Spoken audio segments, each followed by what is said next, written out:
என நம்பி எழுவேனே, நீ கண் முன் தோன்ற வேண்டுமே. கடவுளை போல எங்கேயோ என்னை விட்டு போன வானமே, உயிரென உன்னை காணாமல் என் உலகம் நின்று போகுமே. ஒரு முறை என்னை கை தூக்கி பின் போனால் கூட போதுமே.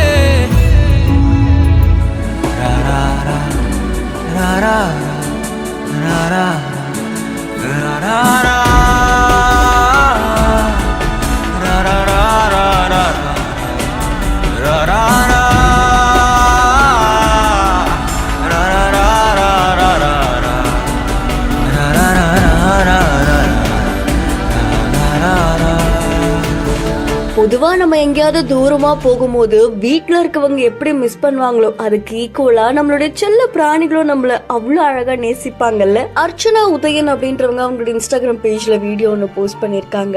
இந்த வீடியோல அவங்க வெளியில இருந்து உள்ள வராங்க, வெளியில எங்கேயோ தூரமா போயிருக்காங்க. அவங்க வந்த உடனே அவங்க வீட்டுல இருக்கக்கூடிய செல்ல பிராணி அந்த பப்பி அவங்க மேல அவ்வளவு அன்பை காட்டுது. அவங்க வந்த சந்தோஷத்துல துள்ளி குதிக்குது. இதை பார்க்கும் போதே நிகழ்ச்சியா இருக்கு. நிச்சயமா வீட்டுல இருக்கவங்க எப்படி நம்மள மிஸ் பண்ணுவாங்களோ அதுக்கு ஈக்குவலா வீட்டுல இருக்கக்கூடிய செல்ல பிராணிகளுமே நமக்கு காத்துட்டு இருப்பாங்க. அவங்களுக்கும் எமோஷன்ஸ்லாம் இருக்கு. இதை நம்ம நிறைய பார்த்திருப்போம். அந்த மாதிரிதான் இந்த வீடியோவும் வைரல் ஆயிட்டு இருக்கு. ஸோ உங்க வீட்டுல இருக்கக்கூடிய செல்ல பிராணி உங்ககிட்ட எவ்வளவு சேட்டை பண்ணுவாங்க அண்ட் அவங்க உங்களை எவ்வளவு மிஸ் பண்ணிருக்காங்க அப்படின்றத மறக்காம கமெண்ட் பண்ணுங்க. இன்னும் பல இன்ட்ரெஸ்டிங்கான வீடியோஸ்க்கு பிஹைண்ட் ஃபாலோ பண்ணிக்கோங்க.